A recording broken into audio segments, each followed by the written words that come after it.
and welcome. If you are new here, so am I. My name is Malin, like Melinda, but no duh, and I am today reviewing the book Circe by Madeline Miller. So let's get into it.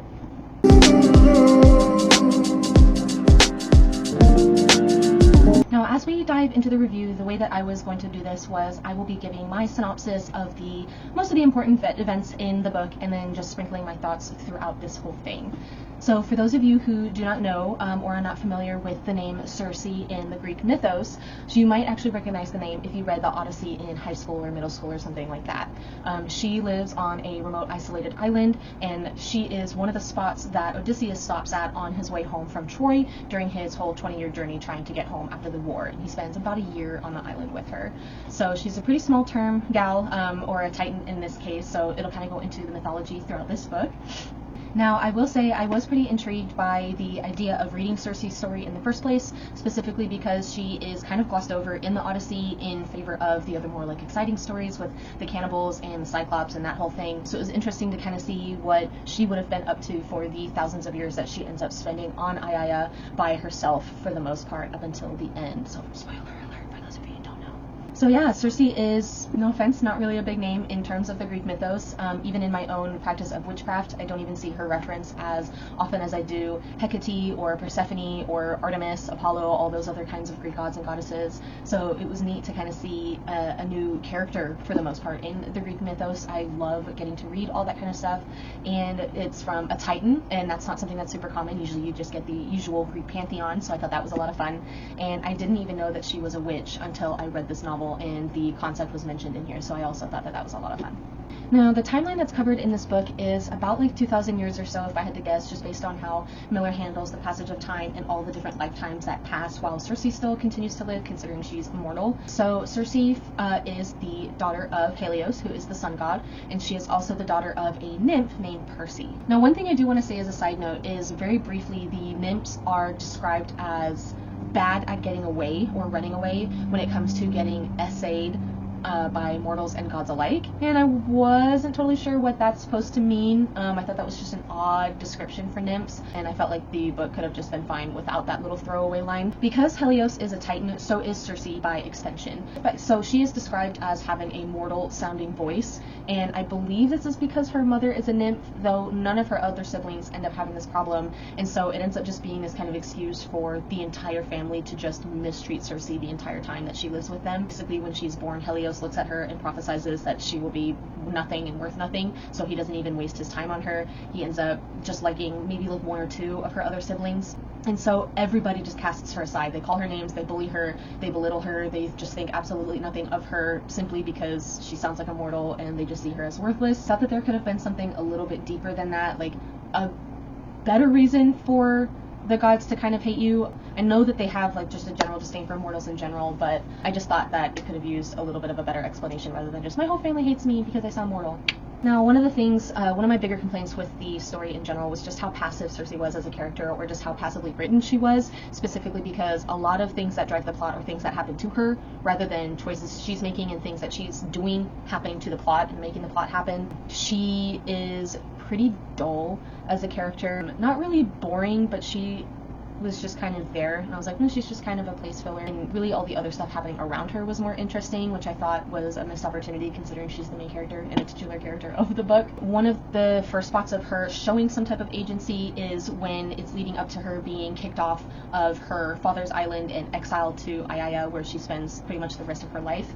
Is she has a crush on this guy, some human dude, and she uses these magic flowers to transform him into some barnacle mermaid thing. I don't fucking know, but everybody's obsessed with him, and all the pretty girls at the court are in love with him and swooning. So Circe ends up getting pretty jealous and casts a spell on the one that he specifically likes, turning her into this wicked monster that's actually referenced in other Greek myths. But rather than, say, trying to use her magic for the first time to change her fate and change it from what her father has already predestined her to be, which is nothing, she uses her magic to make a pretty girl ugly so that she can get a boy's attention.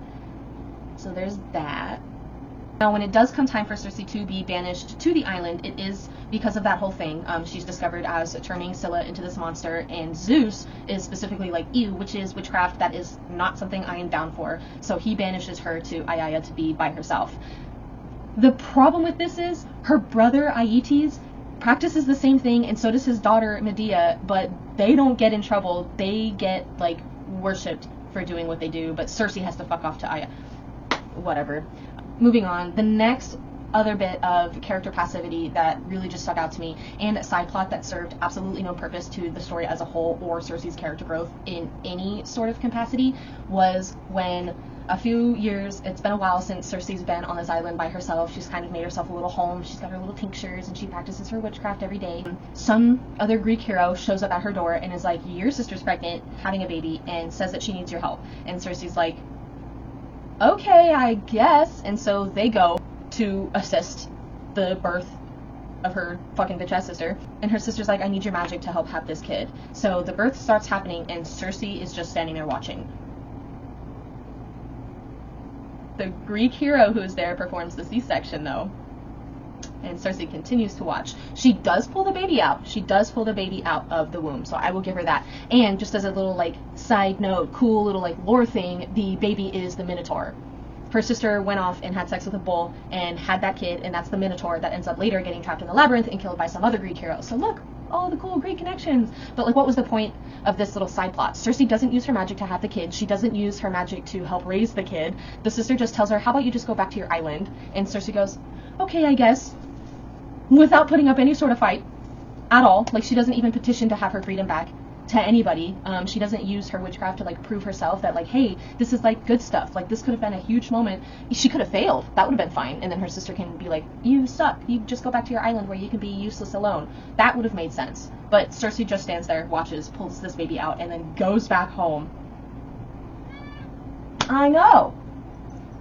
Now, a good chunk of the story is taken up by the romance that Madeline has written into this book between Circe and Odysseus when he spends his year on her island. They first show up and her crew is like just being, you know, little fuck asses, like the usual guys who have been dropping off on her island. So she turns them into pigs, and Odysseus comes, you know, looking for them later and ends up wooing her in a way. He's like respectful and he's not a dirtbag like everybody who's came and went on this island. So she ends up being convinced to turn his men back into regular guys, and they spend the next year kind of recuperating on her island. And it is kind of a shame, just in the actual Odyssey story, that Odysseus' crew ends up being just a bunch of fucking twits, like, the entire time, and just getting themselves all killed over the course of this journey. Like, even, I feel like Circe could have had a moment of, like, disappointment when she hears that they all died. Like, I spent all this time, like, rehabilitating them and, like, feeding them and showing them, like, hospitality, and, like, they couldn't even just keep their hands to themselves for the rest of this journey and just get home type of thing. But that's not really touched on. But it was just, you know, just, like, a small little fuck, whatever. Staying on track, one of the things that I had a gripe with was Miller's interpretation of Odysseus, specifically in his later years. He is, aside from Prometheus being my favorite Greek god in general, or like Titan, Odysseus is pretty much my favorite mortal Greek hero. He is pretty traditionally depicted as this man of great honor, using violence as a means to an end rather than something that he gets like pure enjoyment from. And the way that Miller has kind of written him is he almost revels in violence and enjoys inflicting it, and inflicting violence on other people, especially when he gets older. And I can understand from a small viewpoint that like the PTSD from everything that he went through has kind of made him weary, but it just did not fit the general characterization of Odysseus. Like, in general, I think Miller has really characterized the gods very well and made them just these arrogant, pompous kind of pricks, which they pretty much are, which is why I don't worship them in my own practice, is because I don't enjoy the idealization of pompous things like that. I didn't enjoy Odysseus' character, specifically because when he's on the island with Circe, he's pretty warm with her, he's knowledgeable, he's open, he is a little bit, like, he is still kind of like closed off because he's a man at war and all that kind of thing, but he talks about his wife and all that kind of thing, and like wanting to get back to his kid and wanting to teach the young men on his crew how to be good humans because they're kids themselves when they went off to war, so he's trying to raise them on this journey. And then when he gets home and Circe's thinking about him as her own son with Odysseus grows up, she's like, yeah, he understood things just to do it once, like beating the shit out of somebody to put them into submission. And I'm like, that is not how he was. Why is she characterizing him like that? Why is Miller writing him like what was the point of writing him like that? I felt like that was just kind of odd and inconvenient. Because Odysseus is written like this, Circe has a moment where she thinks to herself something along the lines of, I can fix him. Moving on, One of the first and best times of Circe showing her true agency in the story is when her son that she has with Odysseus after he leaves the island, Telegonus, is born. Athena eventually shows up to the island and says that this baby needs to die. She does not give the reason. She just says he's gonna fuck shit up later on and he needs to die. And Circe's like, you can fuck right off with that. And so Athena does, without really putting up any kind of fight, which tells Circe that she can't easily kill Telegonus. Like, she needs some other excuse or some other scheme to kind of get around it, or like he needs to die of more natural causes. He can't just die directly by her hand for some reason that's not explained.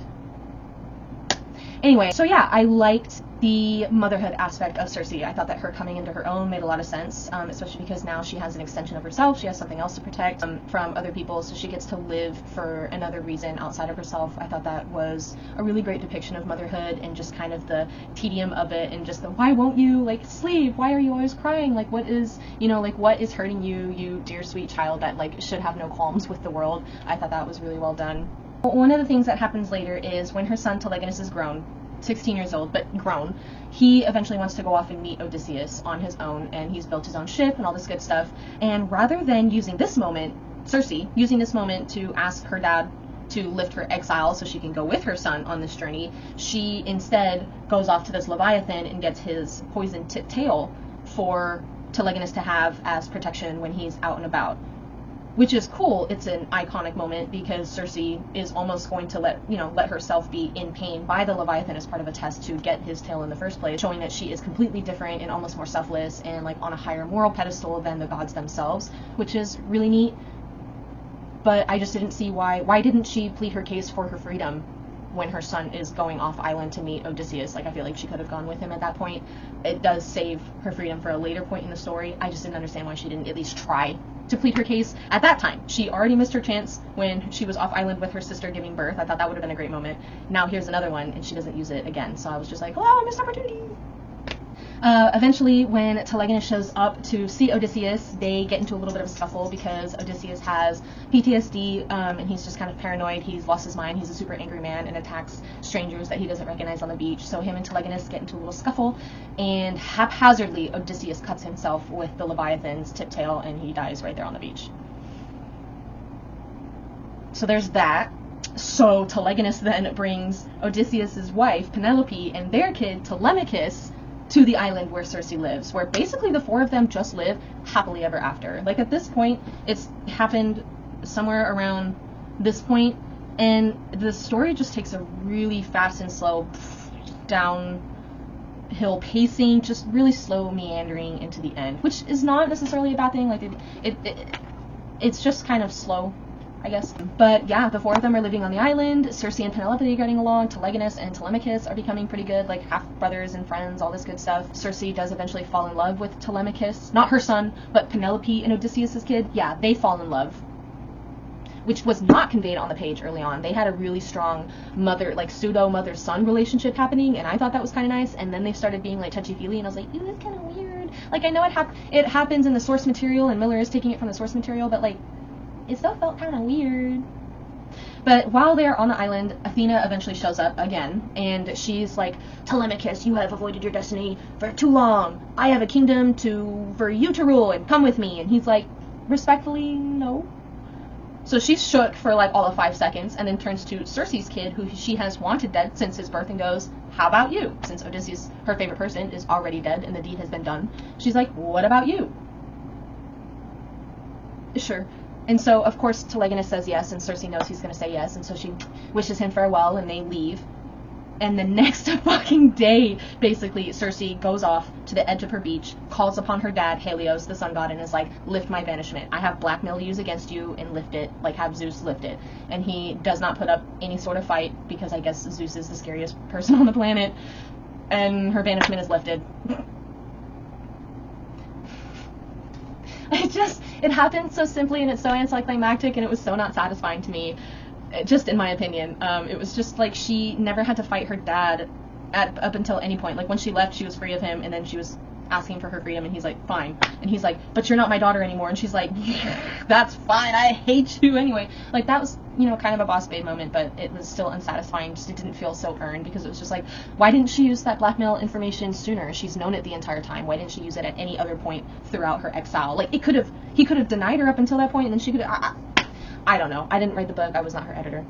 The ending of the book is Circe and Telemachus gallivanting around the world and exploring the freedoms that neither of them really had growing up.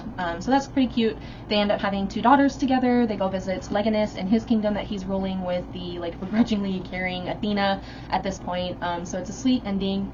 And eventually Circe does concoct a spell using like these special flowers to make herself mortal. It's implied that she's going to do that. Since she's already got the voice, she might as well have everything else about it. And it's a really nice moment. It's a nice ending. It ends with her like touching the spell to her lips and like drinking from it, so it's implied that she gets to live the rest of her life and grow old with her husband and her kids, also subsequently dying and getting to spend the afterlife with them in the underworld, which is something that she would not have had a chance to do had she stayed a Titan. So I really liked that was the choice that she made in the end. You know, just one of the things about like humans that we hang on to is the fact that we all die. You know, the ending always comes for us, but that's what makes us human. You know, especially in like fantasy stories, like elves live forever, and so they have kind of this haughty deference to it, but humanity is very close and intimate with death, and so that's something that, you know, you would end up embracing eventually, like as you get older, and just have a different appreciation for it. Like, growing old is a blessing, not a curse. Like, not everybody has the privilege to grow old. So I liked the message that came with that. For those of you who stuck around and made it this whole time, I really appreciate you. Thank you so much.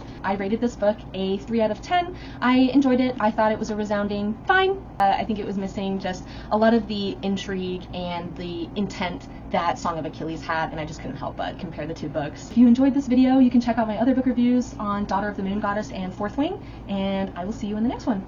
Bye!